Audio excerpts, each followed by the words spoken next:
chapter 18, Roman numeral 7, the Compromise of 1850, and we're on letter C, compromise views offered. Now let's take a look. What's James K. Polk say? He says extend the Missouri Compromise line west to the Pacific. Stick with Compromise of 1820 there.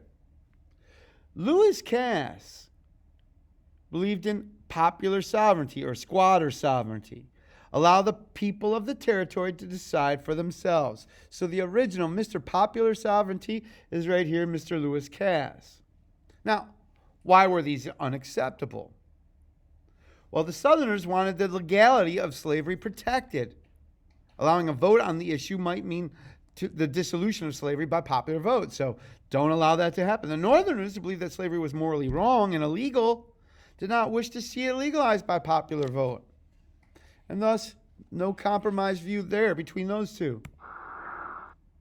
The election of 1848, take a look what we got. Martin Van Buren getting 10%. 10% of the popular vote. Wow. Yahoo!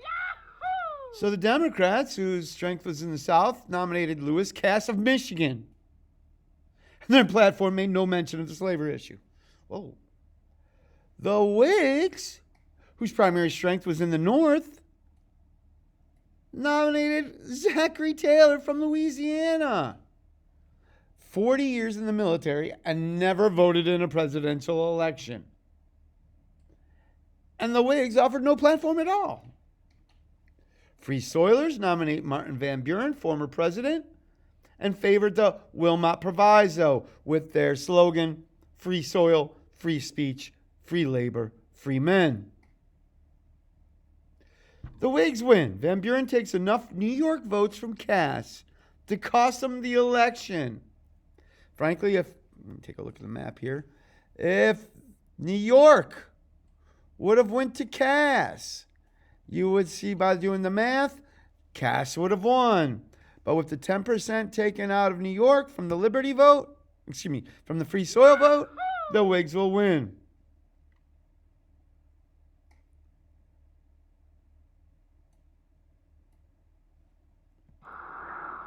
All right. And then gold. Gold, gold, gold. Now, let's go before the gold. Congress was in no rush to organize the territories of California and New Mexico. I mean, that would have just been one big argument about slavery. Southern expectation was that both would enter the slave states since Minnesota and Oregon were ready to enter the free states. There will be the balance of power. So that balance of power in the Senate would be, Minnesota, Oregon, and then slave come in, California, New Mexico. Gold rush messed everything up. 100,000 person increase in 1 year. San Francisco goes from 0 to 25,000. Eggs were being sold at $10 a dozen. And complete, unabashed lawlessness led to the need for civil authority. Technically, it was under military law, but frankly, it was under vigilante law. It was like, you find a guy stealing a horse, you hang him. Since Congress could not or would not organize the territories, Taylor urged California to write a constitution and apply for admission.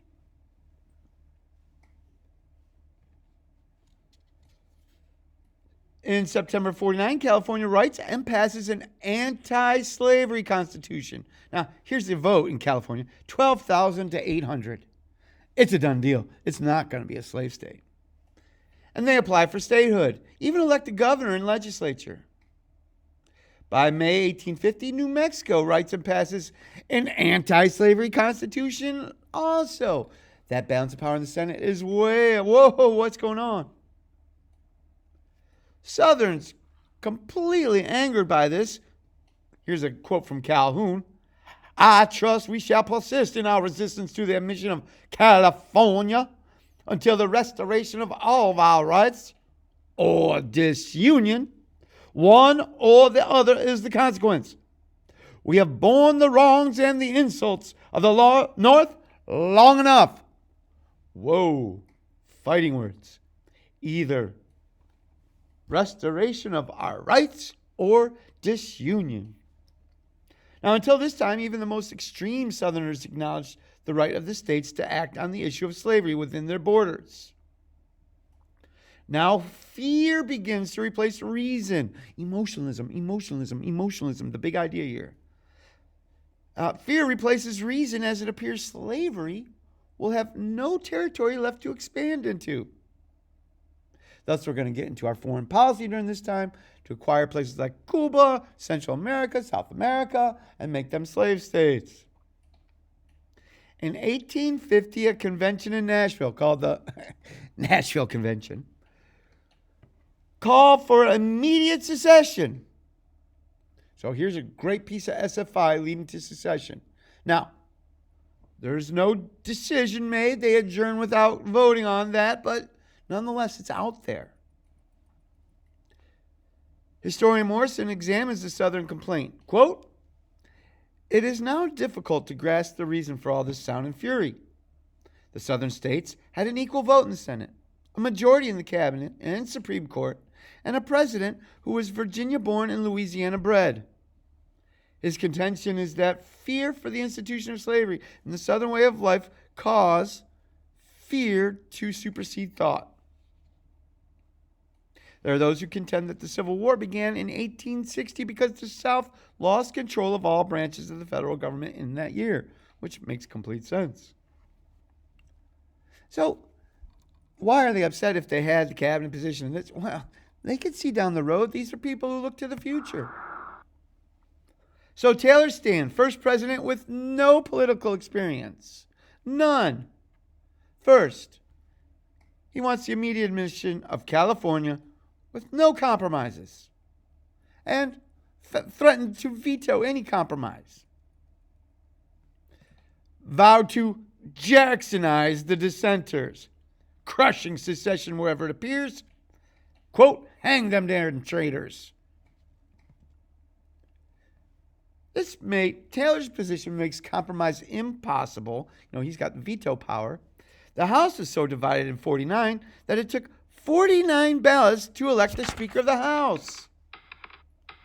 In come the old guard, Clay, Calhoun, and Webster to the rescue.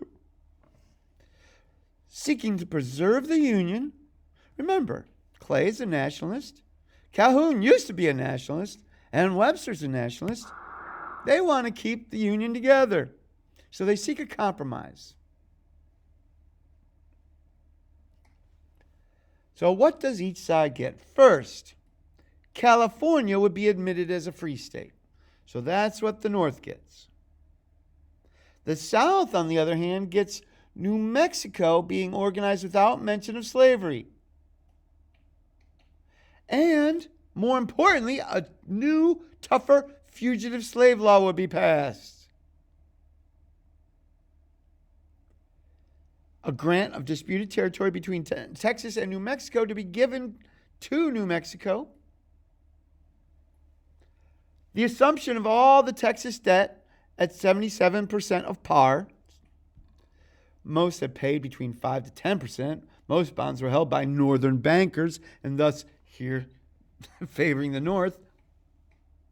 And number 6, for the North, again, abolition of slave trade, not slavery, slave trade in Washington, D.C. And talk about throwing, first you had Gold throwing it all to a tizzy, and then Taylor dies. Old Rough and Ready's gone, and in comes Millard Fillmore. You're saying, I know what you're saying. Who? Old Rough and Ready wasn't so ready for lemonade. So on July 4th, the president, of course, has to listen to about 2 hours of speeches in the boiling sun. Morrison, the historian, puts it like this. He tried to cool off by consuming an excessive quantity of cucumbers, washed down with copious draughts of iced milk, and came down with acute gastroenteritis, or gastroenteritis, I can't, basically had a bad tummy ache. He probably would have recovered if left alone. But no president ever has that chance. The physicians of the Capitol, assisted by the quack from Baltimore, rallied round his bedside, drugged him with ipecac, chamomile, opium, and quinine, and bled and blistered him too. On 9th of July, he gave up the ghost. Basically, the doctors killed him. Same thing happens to Washington. Importance of his death lies in the fact that Fillmore was much more receptive to compromise. In fact, by September 30th, had signed them all into law. So now let's take a look at the effects of the Compromise of 1850. First, who won this thing? The North gains California as a free state and control of the Senate. Disputed territory goes to New Mexico. Therefore, instead of certainty of slavery in that area, there's only the possibility of it through popular sovereignty. And the abolition of slave trade in Washington, D.C. What does the South get? They are all illusionary.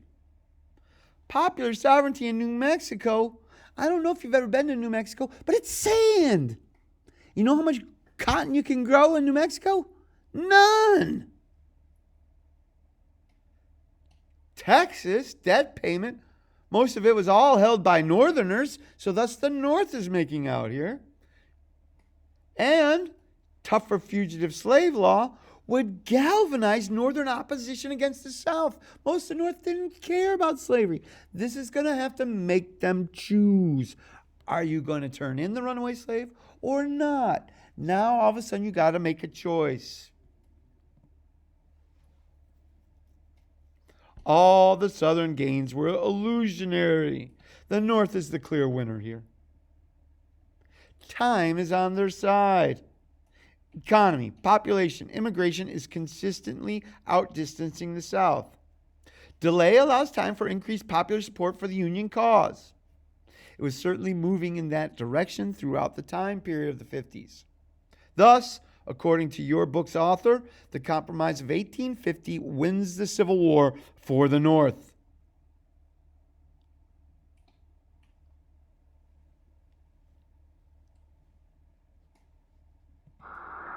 Now, there is popular support for the compromise. One, you had the repeal of the Corn Laws. What? What are you talking about? Repeal of the Corn Laws in Britain. Well, in Britain, they set a certain minimum price. They would not accept corn from America until local, homegrown English corn reached a certain price. That's hurting our farmers. With the repeal of these, now we had agricultural prosperity. We have new farms to break. We don't have time for war. The Nashville Convention failed, so it signals all hope is not lost. They didn't vote for secession. And Fillmore's more moderate attitude offers hope as well. So, again, nobody wants to go to civil war. What's the effect of compromise on the parties? When you become completely sectional, civil war is inevitable. The Northern Democrats accept the compromise. Whigs split over the acceptance. Ultimately, it probably leads to the death of the party. You get the Northern Whigs versus the Southern Whigs, sectionalized. No national party anymore. Well, no surprise here. Free Soilers denounce it. Here you got the Democratic Party. Excuse me. The Free Soil Party having slavery forced down its throat because the Free Soilers had to join the Democrats. And so we're going to get a realignment in the South.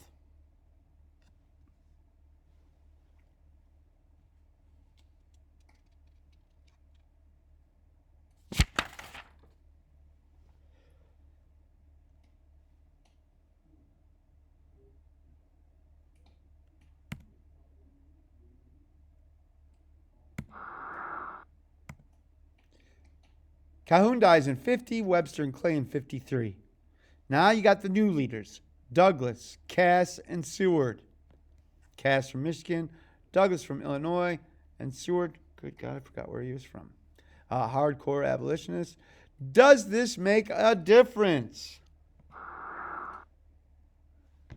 Well, let's take a look at the blunder of the fugitive slave law. Some say Northerners might have left slavery alone if they had no visible reminders of it. The law provided a rallying point for abolitionists. They could keep looking at, say, see. It was always in their face. Loss in slaves was not worth the cost of driving marginally attached Northerners to the abolitionist cause. It was a blunder for the South. Thank goodness. Popular opinion and personal liberty laws made it unenforceable. Some people in the North just weren't going to enforce it. And personal liberty laws, state laws saying it was illegal to enforce the federal law of capturing and turning in an escaped slave. Federal versus state.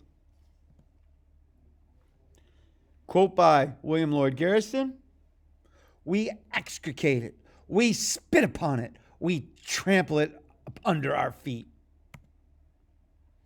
Ralph Waldo Emerson, quote, "This filthy enactment was made in the 19th century by people who could read and write. I will not obey it, by God." Thus, the compromise headed off immediate confrontation, but in the long run fanned the flames of emotionalism and further polarized sectional thought, perhaps to the degree from which it might not be reasonably expected to recover. Wow, would that be an awesome thesis statement? We're going to end part 2 right here.